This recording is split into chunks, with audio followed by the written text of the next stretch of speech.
Hello friends, welcome to mathematics world doctor Sonil Gupta all in maths class. Dear friends, जैसे कि आप लोग की डिमांड थी सर डिस्क्रीट मैथमेटिक्स पे और वीडियो लेक्चर बनाइए और आपके डिस्क्रीट मैथमेटिक्स पे वीडियो लेक्चर नहीं आ रहे हैं, तो आपकी इसी डिमांड को पूरा करते हुए आज से मैं आपका न्यू वीडियो लेक्चर सीरीज बना रहा हूँ डिस्क्रीट मैथमेटिक्स की, जिसमें हम डिफरेंट डिफरेंट टॉपिक यहाँ पर डिस्कस करेंगे। तो इस वीडियो लेक्चर सीरीज में हम जो टॉपिक डिस्कस करना चाहते हैं वो टॉपिक्स हमारे कुछ इस प्रकार से होंगे। सबसे पहले हम डिस्कस करेंगे रिलेशन। रिलेशन के बात करेंगे composite and types of relation. Next हम बात करेंगे equivalence relation. Then lecture number 4 में डिस्कस करेंगे matrix representation and digraph of relation, partial order relation and poset, and last lecture हमारा होगा हेज डायग्राम। तो डियर फ्रेंड्स, अगर आप मेरे चैनल पर नए आए हुए हैं तो चैनल को सब्सक्राइब कर लिए, बेल आइकन को प्रेस करें जिससे कि आपको फर्दर नोटिफिकेशन मिलता रहे। Now let's start.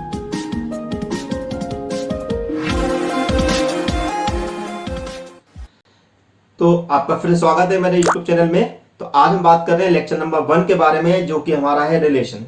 तो देखिए, इस वीडियो लेक्चर को जब आप ओवरऑल जब डिस्कस कर लेंगे पूरे वीडियो लेक्चर में, तो हम कुल मिला कौन कौन से टॉपिक यहाँ पर हम रिलेशन के अंदर डिस्कस करने वाले हैं। तो रिलेशन में सबसे पहले अगर हमें रिलेशन समझना है तो सबसे पहले हमें जरूरी है कि हम कार्टेशियन प्रोडक्ट के बारे में हमें पता होना जरूरी है। तो सबसे पहले हम यहाँ पर डिस्कस करेंगे कार्टेशियन प्रोडक्ट।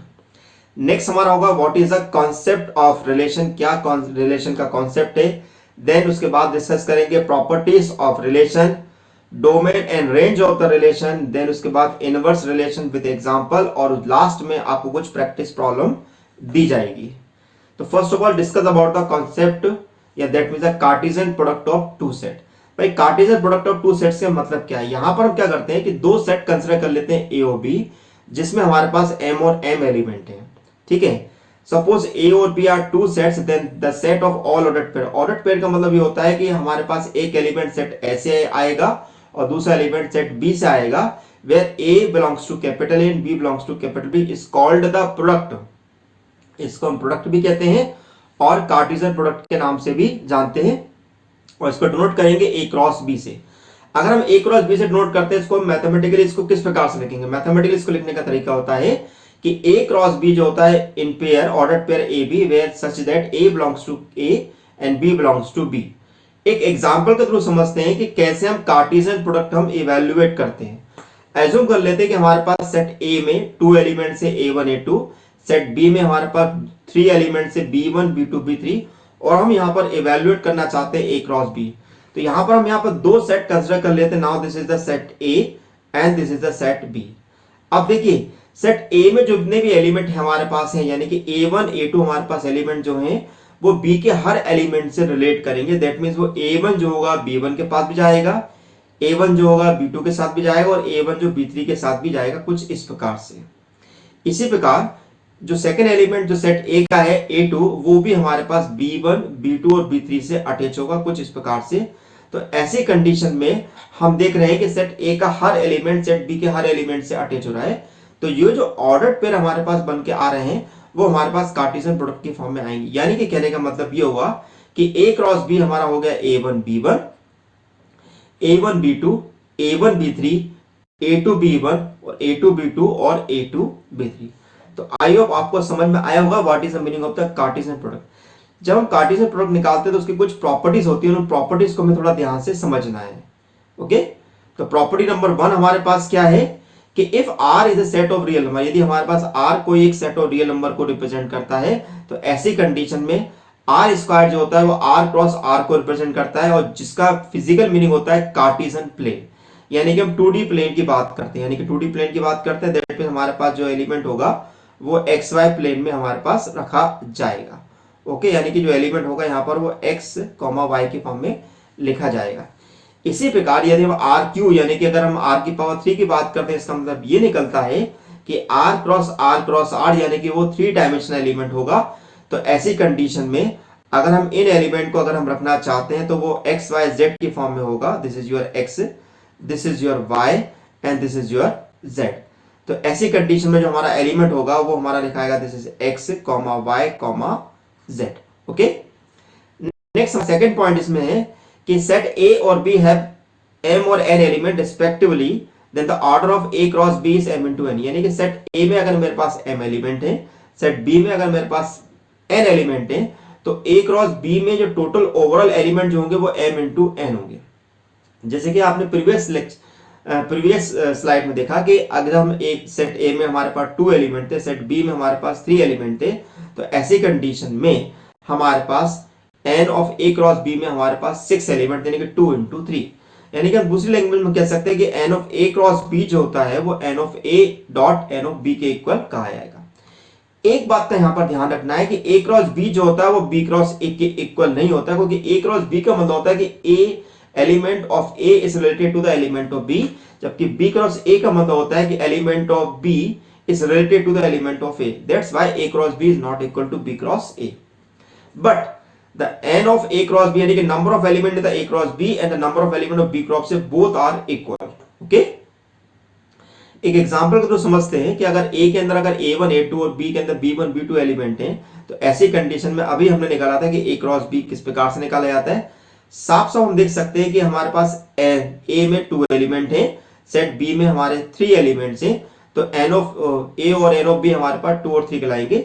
इसी प्रकार b क्रॉस a देखें तो देखिए b क्रॉस a में भी हमारे पास कितने एलिमेंट आ रहे हैं 6, लेकिन यहां पर रिलेशन का हमारा मीनिंग है, यानी कि यहां पर एलिमेंट जो है एक दूसरे से अलग अलग रिलेटेड है। सेट a क्रॉस b में हमारे पास एलिमेंट जो है a1 b1 से कनेक्टेड है, जबकि सेट b क्रॉस a में b1 जो है a1 से कनेक्टेड, दोनों का मीनिंग अलग अलग होता है। ओके, तो n ऑफ a हमारे पास आ गया 2, n ऑफ b हो गया 3 और n of a cross b equal to हो गया 6 और n of b cross a हो गया हमारे पास 6। तो इस प्रकार से ये हमारा एक छोटा सा लॉजिक था कि what is the meaning of the Cartesian product. आइए हमें मेन टॉपिक की तरफ बढ़ते हैं। तो मेन टॉपिक हमारा क्या है, कॉन्सेप्ट और रिलेशन। कॉन्सेप्ट और रिलेशन क्या होता है, रिलेशन को हम किस प्रकार से समझें मैथमेटिकली। तो पहले इस रिलेशन को समझने के लिए हम सबसे पहले एक मैथोलॉजिकल एग्जांपल ले लेते हैं। देखिए एग्जांपल हमारा क्या है, मान लेते हैं हमारे पास ए और बी, हमारे पास दो सेट है मेल और फीमेल का, और जिसमें सेट ए जो रिप्रेजेंट कर रहा है वो हमारे दशरथ जी, राम जी, लक्ष्मण जी को रिप्रेजेंट कर रहा है, और सेट बी जो है रिप्रेजेंट कर रहा है कौशल्या, केके जी, सुमित्रा, सीता, उर्मिला को। अब यहाँ पे एक रिलेशन हम यहाँ पर डिफाइन करना चाहते हैं सेट ए का सेट बी के अंदर, कि सेट ए जो है सेट बी का एक हस्बैंड को रिप्रेजेंट कर रहा है। इसका मतलब ये हुआ कि अगर मैं यहाँ पर कोई एक दूसरा टर्म ले लेता हूँ आर, जो कि रिप्रेजेंट कर रहा है was husband of this, that means कहने का मतलब यह हुआ कि Dasharath is husband of any one of this. ठीक है, दशरथ इनमें से किसी एक के हस्बैंड होंगे हमारे पास। ठीक है, तो अब इसको समझने के लिए एक लॉजिक समझ लेते हैं। मान लेते हैं कि ये हमारे पास सेट ए है, ये हमारे पास सेट ए है और ये सेट बी है। अब जैसे कि हम जानते हैं दशरथ जी जो थे वो कौशल्या जी, सुमित्रा जी और केकई के हस्बैंड थे, तो ऐसी कंडीशन में हम उनको इस प्रकार से रिलेट कर सकते हैं। इसी प्रकार राम जो जी थे वो सीता जी के हस्बैंड थे, जबकि लक्ष्मण जी थे जो उर्मिला जी के हस्बैंड थे। इसका मतलब यह हुआ कि हमने यहाँ पे के बीच में एक रिलेशन को हमने यहाँ पे डिफाइन किया, जिसमें देखा कि दशरथ जी जो हमारे पास सेट ए के जो एलिमेंट जो हैं वो सेट बी के हर एलिमेंट से रिलेट नहीं कर रहे हैं, क्योंकि हमने यहाँ पर एक कंडीशन अप्लाई कर दी है हस्बैंड की। तो ऐसी कंडीशन में हमारा जो एक रिलेशन निकल के आ रहा है एक ऑर्डर पेयर होगा जो कि सबसेट होगा ए क्रॉस बी का। आर क्या होगा, एक सबसेट होगा ए क्रॉस बी का। ओके, तो अब आर हमारे पास है क्या है, तो आर को हम लिखेंगे किस प्रकार से, तो Dashrath ji attach with the Kaushalya ji, Sumitra ji and Kaikeyi. तो इस प्रकार से इसको लिख सकते हैं, जबकि हमारे पास सीता जी से अटैच थे और लक्ष्मण जी हमारे पास उर्मिला जी से अटैच थे। अब यहां पर इसको एक मैथमेटिकली एग्जांपल के थ्रू समझते हैं कि किस प्रकार से हम रिलेशन को मैथमेटिकली डिफाइन करते हैं। ओके, अज्यूम कर लीजिए कि ए और बी हमारे पास दो सेट नॉन एम्प्टी सेट हैं, then the relation R from A to B. R हमारे पास एक रिलेशन है, आर हमारे पास एक रिलेशन है जो कि ए से बी की तरफ हमारे पास जा रहा है। ओके, तो is a subset of A cross B. That means अगर आप आर इक्वल टू हो गया A B, is ordered pair, A belongs to capital A, B belongs to capital B. Obviously, R is a subset of A cross B, जैसे कि अभी हमने देखा। अब यहाँ पे कुछ बातों का ध्यान रखना है जब हम रिलेशन के बारे में बात कर रहे हैं। If R is a relation from A to B, then AB belongs to R. यदि R हमारे पास रिलेशन है A से B की तरफ, तो AB जो होगा R के अंदर बिलोंग करेगा। और इसको रीड कैसे करेंगे, A is related to B। उसे रीड कैसे करेंगे, A is related to B. Similarly, अब अगर हमारा A B not belongs to R आ रहा है, that means A is not related to B, तो ए जो है बी से रिलेट नहीं कर रहा है। If A B C D B equal to PQRS, then which of the following relation from A to B give reason for your answer। अब यहाँ पे मैं एक ऐसा एग्जांपल ले रहा हूं जिसमें मैं आपको बताऊंगा कि हम क्वेश्चन में कैसे देख के बता सकते हैं कि ये एक रिलेशन है या एक रिलेशन नहीं है। आइए कुछ एग्जांपल हमारे सामने। पहला एग्जांपल हमने लिया AP, BR और RS। देखिए अगर हम रिलेशन की बात कर रहे हैं तो हमने बोला कि R हमारे पास रिलेशन है A से B की तरफ, दैट मींस A के जो एलिमेंट होंगे वो B के एलिमेंट से रिलेट करेंगे। तो एग्जांपल में हम साफ साफ देखते हैं कि A is related to P, यानी कि set A element related to set B, B is related to R and R is related to S। यानी कि सेट A के एलिमेंट जो है सेट B के एलिमेंट से रिलेट कर रहे हैं। इसका मतलब ये निकलता है कि ये हमारा एक रिलेशन को रिप्रेजेंट कर रहा है। ओके, सेकंड एग्जांपल देखिए क्वेश्चन QB, CS और DR। तो अब देखिए अब Q किसका एलिमेंट है, सेट B का है, और जबकि B किसका एलिमेंट है, सेट A का है। इसका मतलब ये निकलता है कि सेट B का एलिमेंट जो है सेट A से रिलेट कर रहा है, जबकि हम जो एग्जांपल देना चाहते हैं वो हमारा जो रिलेशन R जो है वो A से B की तरफ है। इसका मतलब ये निकलता है कि ये आपका एक रिलेशन नहीं होगा। ओके, तीसरा एग्जांपल देखते हैं AP, AQ, DB, CR और BR। अब A एलिमेंट B से रिलेट कर रहा है, यानी कि सेट B के एलिमेंट से रिप्रेजेंट कर रहा है।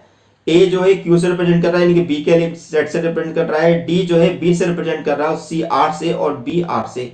यानी कि सेट A के में जो भी हम एलिमेंट ले रहे हैं वो सेट B के एलिमेंट से रिलेट कर रहे हैं। इसका मतलब ये है कि ये भी एक रिलेशन है। तो इस प्रकार से हम रिलेशन के बारे में समझ सकते हैं कि रिलेशन एक्चुअली होते क्या है। तो डियर फ्रेंड्स, अगर आपने मेरा चैनल अभी तक सब्सक्राइब नहीं किया तो चैनल को सब्सक्राइब कर लो। अगर आप मेरे यूट्यूब चैनल पर नए आए हुए हैं तो चैनल को सब्सक्राइब करने के साथ बेल आइकन को प्रेस करना ना भूलना, जिससे कि आपको फर्दर मोर इंफॉर्मेटिव वीडियो मिलता रहे। अब कुछ और देखते हैं, टोटल नंबर ऑफ रिलेशन कितने होते हैं। अगर हमें रिलेशन निकालना है कि नहीं दो सेट के अंदर कि उनमें कितने टोटल नंबर ऑफ रिलेशन बन सकते हैं, तो देखिए सिंपल से एक लॉजिक है, उसको समझिए इस प्रकार से कि मान लीजिए कि सेट A और B में मेरे पास अगर M और N एलिमेंट हैं तो A क्रॉस B में अभी हमने डिस्कस किया कि M इंटू N उसका एलिमेंट हो गए। अब हम जानते हैं कि अगर हमें सेट A के अगर हमें ऑर्डर पेयर बनाना है, यानी कि अगर हम उसका पावर सेट बनाना है, तो इसका मतलब हुआ कि पावर सेट जो होते हैं 2 की पावर n को रिप्रेजेंट करते हैं। क्योंकि A क्रॉस B में M इंटू N एलिमेंट है तो उसको A क्रॉस B का पावर सेट कितना होगा हमारे पास 2 की पावर M इंटू N। इसका मतलब ये निकलता है कि हमारे पास अगर A क्रॉस B के अगर हमें टोटल नंबर ऑफ रिलेशन अगर हमें इवेल्युएट करने हैं तो वो होंगे 2 की power M into N। I hope समझ में आ गया। कहने का मतलब ये हुआ कि अभी हमने प्रीवियस एग्जांपल में देखा था कि अगर A के अंदर अगर मेरे पास अगर n एलिमेंट थे, यानी कि इसमें अगर मेरे पास 2 एलिमेंट थे, और सेट B में अगर मेरे पास 3 एलिमेंट थे, ठीक है, और अगर हम A क्रॉस B के अगर नंबर ऑफ रिलेशन अगर हम निकालना चाहते हैं तो A क्रॉस B में नंबर ऑफ रिलेशन कितने आएंगे, दिस इज 2 की पावर 2 इंटू 3, यानी कि 2 की पावर 6। ओके, तो इतने नंबर ऑफ पॉसिबल रिलेशन आपके इवेल्युएट हो सकते हैं। आई होप आपको क्लियर हो गया होगा। अब हम बात कर रहे हैं डोमेन और रेंज के बारे में कि डोमेन किसे कहते हैं और रेंज किसे कहते हैं किसी भी रिलेशन का। देखिए डोमेन का मतलब होता है कि जो भी हमने रिलेशन इवेल्युएट किया हुआ है उस रिलेशन में जो फर्स्ट एलिमेंट जो है वो का जो सेट है वो रिप्रेजेंट करेगा डोमेन को, और सेकंड एलिमेंट का जो सेट है वो रिप्रेजेंट करेगा को डोमेन को। तो अब इसको मैथमेटिकली किस प्रकार से लिखें, the domain of a relation R is the set of all first element of the ordered pair which belongs to R। यानी कि जो भी हमारे पास फर्स्ट एलिमेंट होंगे रिलेशन के अंदर वो हमारे पास कहलाएंगे डोमेन। ओके, तो मैथमेटिकली इसको किस प्रकार से लिखेंगे, डोमेन ऑफ R को रीड कैसे करते हैं, domain of R equal to A such that A belongs to A and AB belongs to R for some B belongs to R, यानी कुछ B के लिए होंगे, और डेफिनेटली यहां पर डोमेन ऑफ R जो होगा सबसेट होगा A का। ओके, इसी प्रकार अगर हम रेंज की बात करेंगे तो रेंज में हमारे पास जो होंगे वो सेकंड एलिमेंट जो ऑर्डर्ड पेयर में होता है, यानी कि अगर हम ए बी अगर हम कहीं पे लिख रहे हैं तो फर्स्ट एलिमेंट जो होगा वो सेट ए के लिए आ जाएगा और सेकंड एलिमेंट जो होगा सेट बी के लिए आ जाएगा, जो कि हमारे पास ये डोमेन ऑफ आर की कैटेगरी में होगा, और ये जो होगा वो domain of range of R की कैटेगरी में होगा। ओके, तो मैथमेटिक्स इसको क्या लिख देंगे, range of R equal to B such that b belongs to B and a b belongs to R for some a belongs to R. Obviously range जो होगा वो सबसेट ऑफ बी का ही कहलाएगा, क्योंकि हम यहां पर सेकंड एलिमेंट के बारे में बात कर रहे हैं। नेक्स्ट है, अब एक प्रॉब्लम तो यहां पर ले लेते हैं कि भाई किस प्रकार से हम यहां पर रेंज और डोमेन हम निकाल सकते हैं किसी भी रिलेशन का। कंसिडर कर लेते हैं कि मान लीजिए हमारे पास एक सेट ए है, सेट ए आपको दिया हुआ है 2 3 5 8 और सेट बी दिया है 4 6 7 15 20 और हमने यहाँ पर एक रिलेशन लगाया is a divisor of this, यानी कि अगर हम ए आर बी अगर हम कहीं पर लिख रहे हैं इसका मतलब है कि A is a divisor of B, यानी कि ए जो करेगा बी को डिवाइड करेगा। तो हम ऐसी कंडीशन में यहाँ पर हम निकाल के लेना चाहते हैं। तो देखिए अब ए हमारे पास है 2 3 5 8 और बी हमारे पास है 4 6 7 15 20। तो और हमने लिखा हुआ है कि रिलेशन जो ए आर बी रिप्रेजेंट कर रहा है A is a divisor of B. तो हम यहाँ पर कह सकते हैं कि भाई 2 यहाँ पर किस को डिवाइड कर रहा है, 2 डिवाइड करेगा 4 को, 2 डिवाइड करेगा 6 को और 2 डिवाइड करेगा 20 को। इसी के बाद 3 डिवाइड करेगा 6 को, 3 डिवाइड करेगा 15 को, 3 डिवाइड करेगा 15 को, 5 डिवाइड करेगा 15 को, 5 डिवाइड करेगा 20 को। तो ऐसी कंडीशन में हमारा जो रिलेशन होगा कुछ इस प्रकार से निकल के आएगा। अब यहां पर हमारे पास जो फर्स्ट एलिमेंट, फर्स्ट एलिमेंट मतलब क्या 2 2 2 3 3 5 एंड 15, ठीक है। एलिमेंट अगर रिपीट हो रहे हैं तो उनको एक ही बार लिखना, उनको बार बार हमें नहीं लिखना। इसका मतलब ये हुआ कि हमारे डोमेन में केवल 2 3 और 5 ही हमारे पास आएंगे। तो देयरफॉर डोमेन हमारे पास होगा 2 2 3 5।